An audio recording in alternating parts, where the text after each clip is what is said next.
Salut à tous et bienvenue dans cette nouvelle vidéo. Je suis ravie de vous retrouver comme tous les vendredis. Donc pour ceux qui ne me connaissent pas encore, moi c'est Sarah alias Mademoiselle Plume sur YouTube et pareil sur Instagram.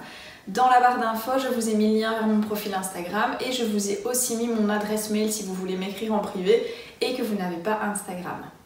Alors aujourd'hui on se retrouve dans une vidéo un petit peu particulière. J'ai décidé de vous présenter ma wishlist de Noël spéciale couture. Je ne vous cache pas que j'ai été très largement inspirée par la vidéo de Laurie des Cousettes de Lou. Je vous mettrai aussi le lien vers sa vidéo dans la barre d'infos, ainsi que par la vidéo de Célia de la chaîne Célia Karénine. Pareil, le lien sera dans la vidéo. Donc voilà, on va commencer tout de suite avec mes souhaits pour Noël. Je pense que ça va pouvoir donner des idées à mes proches qui me demandent toujours ce que je veux pour Noël. D'habitude, je ne sais pas leur répondre. Ben là voilà, j'ai des idées.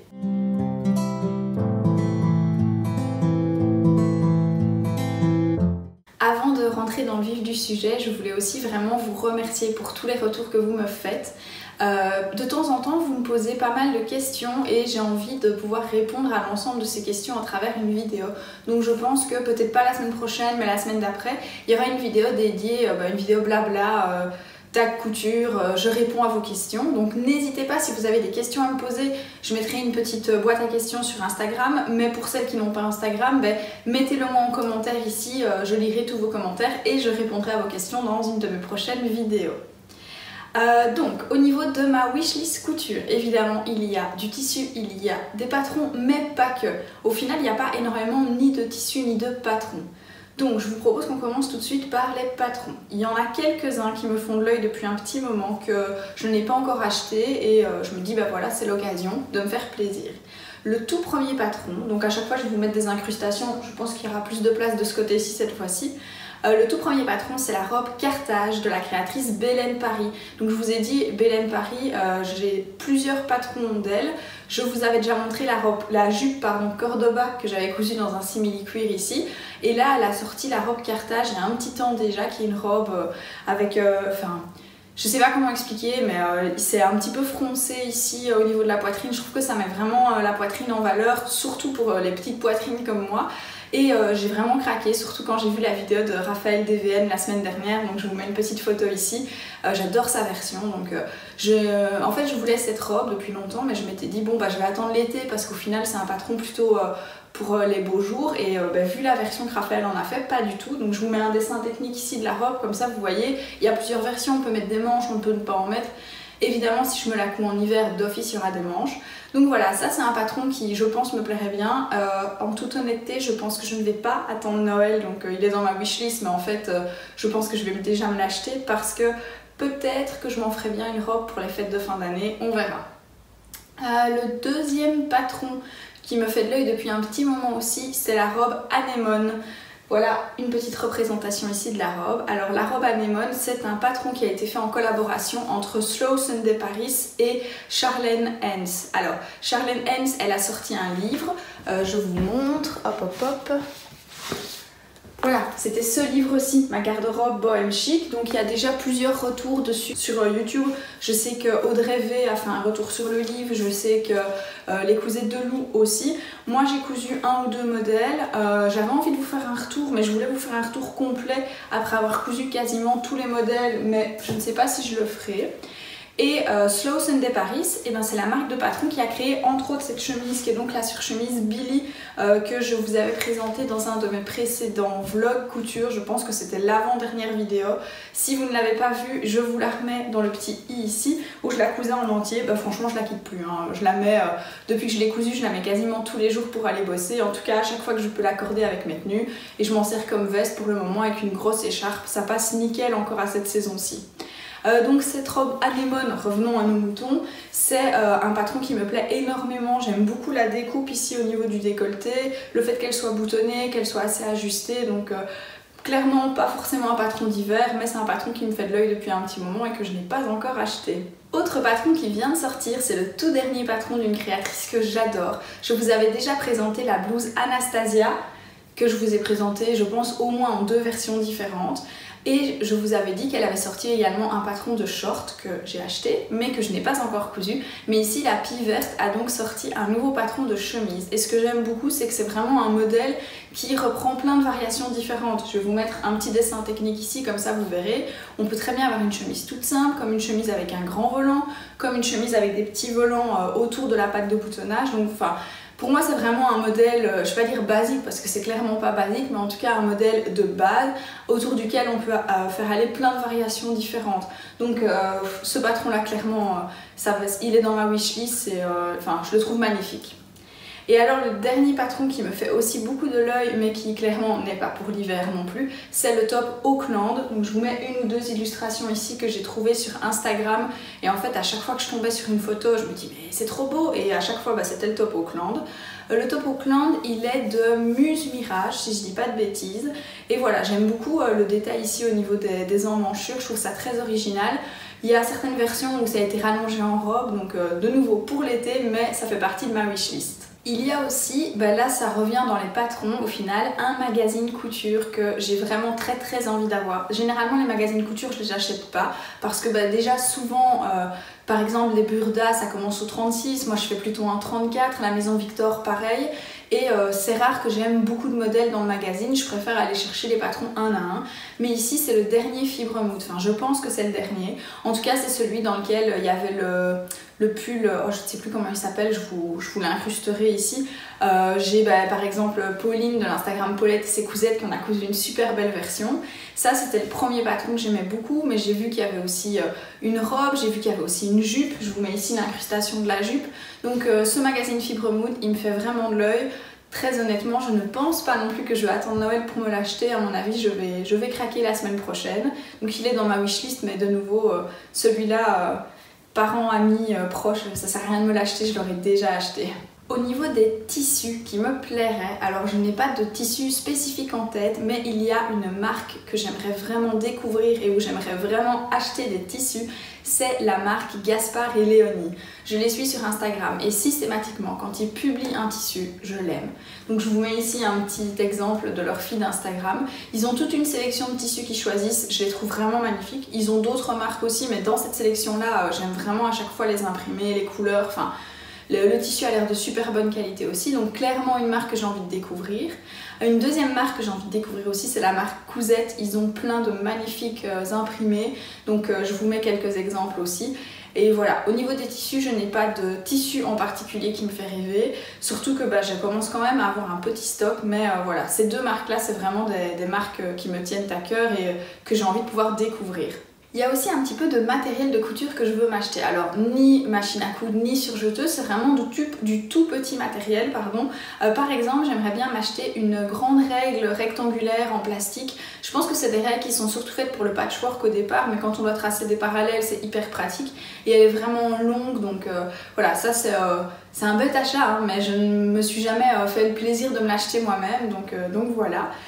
Deuxième élément que j'aimerais aussi avoir, c'est un grand tapis de découpe en format le plus grand possible pour pouvoir mettre sur mon beau meuble ici, pour déjà éviter de lui donner à chaque fois des coups d'épingle à chaque fois, donc les tapis de découpe qui sont auto-cicatrisants, et un cutter rotatif. Alors ça, je veux bien votre avis, dites-moi en commentaire ce que vous en pensez. J'ai l'impression que ça coupe super bien, mais j'ai du mal à imaginer comment ça peut bien couper sans faire bouger le tissu, donc si vous l'avez déjà testé, dites-moi ce que vous en pensez, si vous le recommandez, si on gagne vraiment du temps par rapport aux ciseaux ou pas. Je ne sais pas si quand ça va être des arrondis, ça va être pratique ou si c'est plutôt des lignes droites. Mais voilà, j'ai envie de tester. Maintenant, j'ai la place pour le faire parce que clairement, je ne me voyais pas du tout acheter un tapis de découpe auto-cicatrisant et un cutter rotatif pour couper ça au sol. Ici, maintenant, j'ai trop de chance avec ce beau meuble que mon amoureux m'a fait. Donc, j'aimerais bien en profiter aussi pour pouvoir découper de façon plus facile mon tissu. Pour cette nouvelle année, j'ai également plein de projets en tête et un de mes projets, ce serait de pouvoir créer mes propres patrons. Alors, dans l'optique d'abord de créer des vêtements qui me vont parfaitement à ma taille et pourquoi pas dans un futur plus ou moins lointain de développer une marque de patron. Honnêtement, si je pouvais commencer à vivre un petit peu de ma passion, qui ne rêve pas de vivre de sa passion? Et donc pour ça, j'ai envie de suivre des cours de patronage. Alors, J'ai trouvé des cours qui me paraissent intéressants et dont j'ai eu beaucoup de retours positifs, ce sont les cours sur Artesane, mais n'hésitez pas aussi à me dire en commentaire si vous avez déjà suivi des cours de patronage et ceux que vous recommandez aussi. Moi, le cours que j'ai vu, c'est le pack complet de patronage et donc c'est un pack qui est décomposé en 8 vidéos si je me souviens bien. Je vous mettrai aussi une incrustation ici où on va d'abord apprendre à créer sa jupe de base, puis modifier sa jupe de base, créer son haut de base, modifier le haut, créer le col, les manches et les poignets et puis les modifier, pareil pour le pantalon. Donc voilà, j'ai l'impression que c'est un pack qui est assez complet. Après honnêtement je ne connais pas énormément d'autres plateformes ou d'autres cours qui sont proposés, en tout cas en version internet on va dire et pas en présentiel, parce que voilà, j'ai pas envie de trouver un cours près de chez moi de patronage, je suis même pas sûre que ça existe et d'être contrainte par des horaires. J'aime vraiment pouvoir faire ça au moment où ça m'intéresse et où j'ai le temps surtout de le faire. Donc n'hésitez pas à me dire si vous avez d'autres exemples. Moi ce pack là il me semble intéressant. Il est à 258 € je pense, et là pour l'instant sur le site Artesane il est à 220 €. Donc voilà, dites-moi si vous avez des retours par rapport à ce pack qui m'intéresse, ou si vous avez des retours par rapport à d'autres packs sur Artesane, parce que j'ai vu qu'ils avaient aussi un pack de moulage, mais je me dis que si je veux réellement créer des patrons, le moulage ça risque d'être peut-être plus compliqué. Ici c'est la coupe à plat qui est présentée, donc à voir, mais en tout cas clairement dans ma wishlist il y a des cours pour apprendre à faire des patrons de vêtements soi-même. Après ça, j'ai découvert aussi il n'y a pas longtemps sur Instagram différentes sociétés qui proposent des kits couture. Alors à la base, les kits couture, je suis pas trop pour. C'est comme les box crafting ou des choses comme ça. Avoir un truc surprise où je sais pas ce qu'il va y avoir dedans, clairement je suis difficile, je le cache pas, donc c'est pas trop mon délire. Par contre ici ce sont des kits couture de choses que très honnêtement, si on n'a pas en kit, on ne va pas le coudre, ou en tout cas quand on débute comme moi, on ne va pas le coudre. Donc le premier kit que j'ai trouvé, c'est le kit Bags and Pieces, si je ne dis pas de bêtises, donc je vous mets aussi leur Instagram ici. Alors Bags and Pieces, c'est une marque qui propose de faire des kits pour fabriquer son propre sac en cuir. Donc vous choisissez d'abord le modèle, il y a différents modèles sur le site, et puis vous pouvez choisir les finitions, la couleur du cuir, la couleur des rivets s'il y en a, la couleur de la chaîne s'il y en a, etc. Donc il y a plein de finitions possibles. Il y a plein d'exemples que je vous mets ici. Moi personnellement j'ai repéré 3 modèles qui me plaisent vraiment bien. Le premier c'est un petit sac qui est un petit sac en forme de seau que vous voyez ici. Le deuxième c'est un énorme sac qui est un peu genre sac tote bag, mais enfin celui-là je me dis qu'il serait hyper pratique pour aller travailler par exemple. Et alors le troisième c'est une petite pochette toute mignonne, un petit sac avec une chaîne que je vous mets ici aussi avec une petite fermeture. J'ai découvert ce site là grâce à Made in Charlène sur Instagram qui a cousu justement ce modèle là. Et elle disait que bah voilà, le pas à pas était hyper bien expliqué, le cuir si j'ai bien compris est déjà pré-troué donc on n'a plus qu'à coudre à la main. Elle estimait qu'il lui a fallu une 40aine d'heures pour faire son sac, ce qui est énorme mais ce qui est aussi hyper satisfaisant quand on voit le résultat. Et voilà, ça c'est un très chouette projet je trouve. Je ne couds jamais des accessoires mais là clairement c'est une pièce qui me plaît et c'est l'occasion de commander un kit justement pour pouvoir le faire. Dans le même esprit de coudre ses accessoires et de coudre son sac en cuir, j'ai trouvé un autre site qui propose aussi des kits, c'est le site de Mélanie F. Je vous mets de nouveau ici et tous les liens de tout ce dont je vous ai parlé sont aussi en barre d'infos évidemment. Là elle propose un sac qui est le modèle Hope qui est personnalisable, on peut vraiment choisir les couleurs etc. Je trouve le modèle super mignon et c'est aussi le genre de kit qui me plairait pour de nouveau me lancer dans les accessoires mais d'une manière un peu différente et travailler le cuir parce que très clairement c'est quelque chose que je n'ai jamais travaillé. Et alors le tout dernier site pour un kit, là c'est pour faire des chaussures par contre, c'est le site Sneaker, j'ai un trou je regarde, hop hop hop,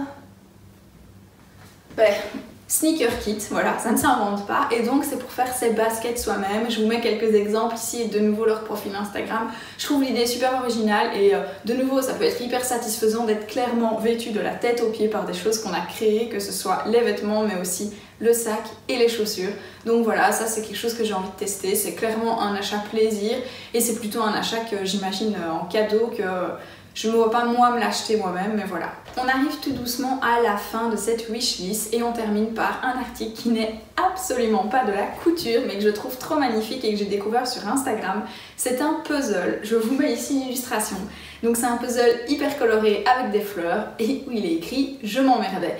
Je l'ai vu je pense sur l'Instagram de Mathilde Willier, si je dis pas de bêtises, de la mercerie chez Mamie Mercerie, et je trouve que le puzzle est juste magnifique. Franchement, c'est un truc que j'aimerais bien faire de temps en temps pour m'occuper. Je trouve que ça vide la tête, on est concentré là-dessus, et voilà, je trouve le design super sympa, donc si en plus il y a moyen de l'encadrer après et de le mettre dans un coin de mon atelier, donc clairement ça c'est pas un achat couture, mais c'est un achat, c'est vraiment un cadeau que j'ai envie de recevoir. Et voilà, c'est tout pour ma wishlist de Noël. Alors j'espère que cette vidéo vous aura plu, j'espère qu'elle aura pu vous donner des idées, ou qu'elle aura pu, si vous ne cousez pas, donner des idées de cadeaux à faire à une couturière.